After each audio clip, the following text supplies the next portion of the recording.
नमस्कार दोस्तों। तो दोस्तों, जहाँ पर 75वें वर्ष की सेलिब्रेशन देखते ही बन रही थी, जहाँ पर हर घर तिरंगे के मुहिम को लोगों ने बढ़ चढ़ के जो समर्थन दिया, लेह लद्दाख से लेकर कन्याकुमारी तक तो समर्थन और जो प्यार दिखा लोगों का।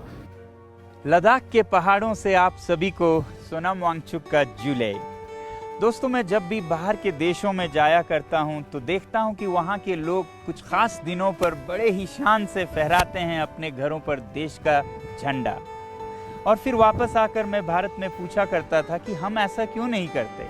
मगर इस बार मुझे बहुत खुशी है कि आज़ादी के 75वें साल में भारत में भी हम फहराएंगे हर घर तिरंगा। जय हिंद। वहीं पर दिल्ली के सीएम केजरीवाल साहब का 14 अगस्त को सेलिब्रेट करना लोगों को अखरा और सोचने पे मजबूर किया कि ये किस तरीके की राजनीति की जा रही है इनके द्वारा, किस तरीके से आम जनता के भावनाओं को आहत करने की कोशिश आज करेंगे। दोस्तों, इस चीज़ की पड़ताल देख लेते हैं पहले वीडियोस जिनके रेफरेंस से आज करेंगे हम बात। ये हर चीज में सेंटर को कॉपी तो करते हैं मगर इनकी भावना कभी नहीं होती। इनके अंदर कोई राष्ट्र प्रेम की भावना। आज 175वीं वर्षगांठ के ऊपर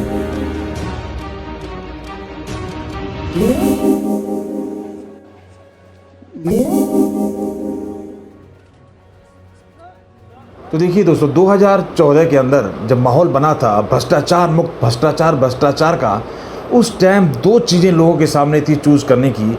एक तरफ थी ऐसे लोगों की राजनीति जिनको ना तो कोई एक्सपीरियंस ना तजुर्बा दोस्तों, वहीं पर था पीएम मोदी का 15 साल का सीएम पद का अनुभव, तजुर्बा और गुजरात का डेवलपमेंट विकास, और जिसके ऊपर ये 2014 का रिजल्ट आया। और 2014 में किस तरीके से लोगों ने किस तरीके से मोदी जी पर विश्वास किया और किस तरीके से दिल्ली के सीएम के ऊपर विश्वास किया। और कहीं ना कहीं चीज़ें दोनों पैरेलल चल रही थी। कहीं ना कहीं इनको नकारा गया पूरे हिंदुस्तान की जनता के द्वारा, वहीं पर पूरे हिंदुस्तान की जनता ने जिस तरीके से बढ़ चढ़कर डायरेक्ट एक मत से मोदी जी को समर्थन दिया। चाहे कोई पॉलिटिशियन कितनी बड़ी बात कर ले, कितनी ही ऊंची बात कर ले, लेकिन दोस्तों आप और हम जानते हैं कि इन फ्रेशर आदमी को फ्री की नौकरी भी कोई नहीं देना चाहता है, फ्री का भी कोई नौकरी नहीं देना चाहता है। हमने और आपने कहीं ने तजुर्बा किया होगा कि लोगों ने काम सीखने के लिए, काम कैरियर स्टार्ट करने के लिए फ्री तक में काम करने की अप्रोच की है। और यहाँ पर सत्ता मिलने के बाद इनका ये गरूर, इनका ये अहंकार हर बार उस पीएम को, उस प्राइम मिनिस्टर को नीचा या उससे ऊपर दिखने की कोशिश भावनाओं को आहत के साथ साथ मजबूर करती है कि वो बोले कि ये कैसी राजनीति है, किस तरह की निम्न स्तर की राजनीति है। अगर आम लोगों की कैटेगरी सिर्फ पोशाक से होती है कि वो आम कपड़े पहना है तो वो आम आदमी है दोस्तों, तो ये सोचने वाली बात है। तो बार बार जो ये ईमानदार, कट्टर और पढ़े लिखे होने की बात जो की जाती है बार बार, वो वाकई ही सोच में डाल देती है कि क्या पढ़े लिखे होने का मतलब ये है कि आप हमेशा किसी ना किसी को नीचा दिखाने की कोशिश करें या अपने आप को ऊपर। दोनों चीज़ एक ही है मेरी नज़र में दोस्तों। ये वंदे मातरम करते हुए लोगों के हाथ देखिए खड़े हुए और सीएम साहब के हाथ देखिए। तो सबसे पहले दोस्तों 14 अगस्त के बारे में जान लेते हैं। 14 अगस्त के बारे में मैं आपको दिखाता हूं कि 14 अगस्त के बारे में पहले विचार हैं क्या आम हिंदुस्तानी के। 14 अगस्त वो तारीख जो भारत के इतिहास में आंसुओं से लिखी गई थी। देश का विभाजन हुआ, 2 टुकड़े हो गए। इस दिन को हम और आप काले दिन के तौर पर मनाते हैं क्योंकि इस दिन एक ऐसे राष्ट्र का निर्माण हुआ जो हिंदू फोबिया से ग्रसित था। इस दिन लाखों करोड़ों लोगों ने अपनी जान, अपनी जमीन, अपनी पहचान को खोया था। उसके बावजूद उस दिन को सेलिब्रेट करना और उसके बावजूद सेलिब्रेट तो करना अपने आप को कट्टर हिंदुस्तानी दिखाना। मैं आपको एक वीडियो और दिखाता हूं दोस्तों। आम जिसका कोई लेना देना नहीं है राजनीति से, मैंने वीडियो देखी, आम आदमी, राह चलता आदमी भी इनके टॉर्चर से किस तरीके परेशान है। और ये दिल्ली सरकार का सचिवालय है। आज जब सरकार सारी दिल्ली में हर हाथ तिरंगे का शोर मचा रही है, दिल्ली सरकार के सचिवालय पर एक भी झंडा कहीं नहीं लगा हुआ सिवाय उस औपचारिक झंडे के जो 12 महीने लगा रहता है। इनकी कोई, इस सरकार की हम जब भी देखते हैं ये हर चीज में सेंटर को कॉपी तो करते हैं मगर इनकी भावना कभी नहीं होती। इनके अंदर कोई राष्ट्र प्रेम की भावना नहीं है। अगर इनके अंदर भावना होती तो आज ये सचिवालय भी सजा हुआ होता। सारी दिल्ली की सड़कों पे अपनी फोटोआं लगवा रहे हैं, यहाँ वो फोटो भी नहीं कहीं लगाई हुई।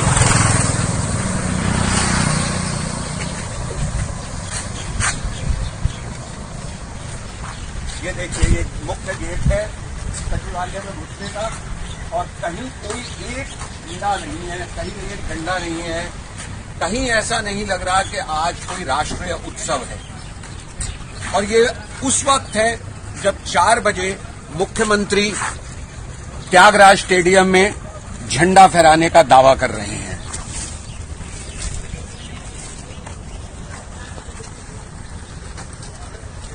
लाखों करोड़ों रुपए के ये बोर्ड लगाए गए हैं दिल्ली में, मगर अपने सचिवालय पर एक बोर्ड, एक झंडा नहीं है। इसे कहते हैं चिराग तले अंधेरा। एक वीडियो, राह चलते आदमी की वीडियो, और उसके आप भावना को समझने की कोशिश कीजिए, वो क्या बताना चाह रहा है और किस तरीके से आहत करते हैं ये जन जन को। ये आम आदमी की सरकार कैसे आम आदमी को आहत कर रही है। और आंकड़ों की तो पूछो ही मत दोस्तों। यहाँ पर तो आपने देख लिया इनका कट्टर राष्ट्रवाद किस तरीके के राष्ट्रवाद है, झंडा तक फहराना, डीपी तक बदलना। ये बताइए, सीएम होके पीएम की बात को कल ही मोदी जी ने भाषण में कहा, लाल किला के भाषण के अंदर, कि कोई भी पीएम सीएम अपने आप को पहले इंसान आम आदमी समझे, पहले नॉर्मल आदमी समझे, उसकी जिम्मेदारी वही है जो एक आम आदमी की है।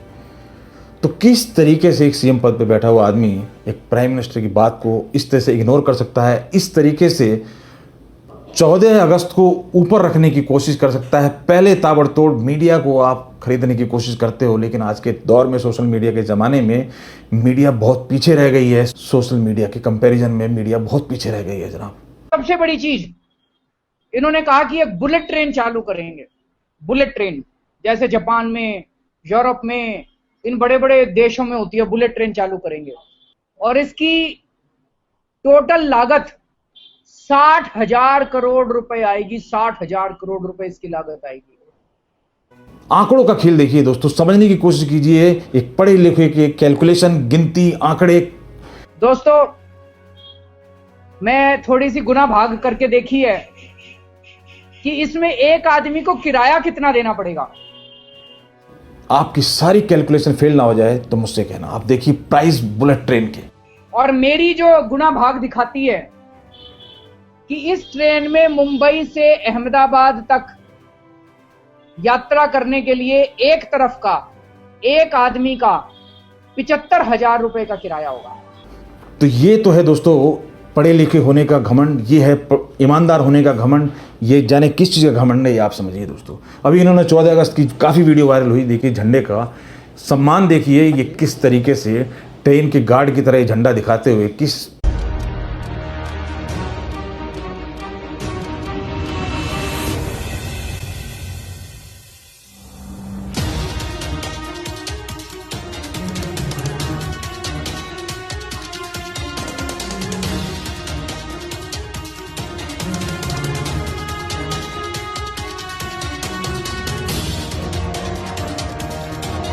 कि गलती है कि जानबूझ के जो रिपीटेड चीज़ें होती हैं, काउंटिंग का भी इनका हमेशा यही फेल रहता है।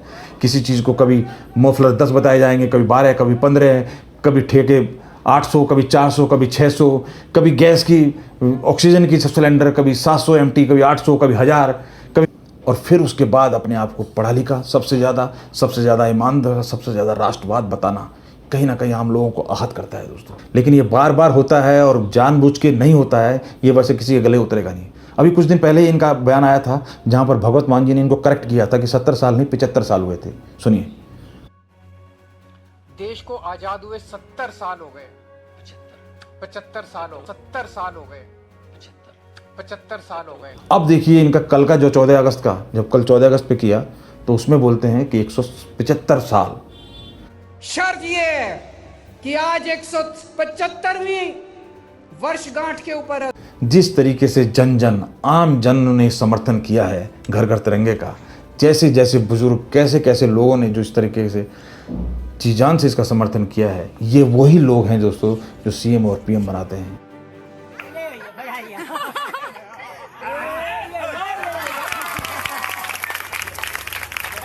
मैंने वीडियो दिखाई, इतने इनके संजोग प्रयोग हुए हैं, इतने ज़्यादा संजोग हुए हैं, इतनी ज़्यादा इत्तेफाक हुए हैं, इतनी ज़्यादा इनसे रिपीटेड चीज़ें होती हैं, तो मेरी नज़र में तो दोस्तों कहीं ना कहीं ये मीडिया में बने रहने की कोशिश, क्योंकि ओपोजिशन को मुद्दा देना, और ये कहीं ना कहीं ये चीज़ साबित करता है कि इनका काम के ऊपर फोकस कम है और मीडिया और पॉपुलैरिटी और अपने आप को ऊपर दिखाने की कोशिश ज़्यादा है। केजरीवाल गंदा आदमी है, मुझे वोट मत देना। तो आप क्या राय रखते हैं दोस्तों? अगर आप सहमत हैं मेरी बात से तो वीडियो कीजिए लाइक, शेयर, सब्सक्राइब के लिए चैनल को हम ऐसी बात करते हैं करंट मुद्दे पे। धन्यवाद दोस्तों।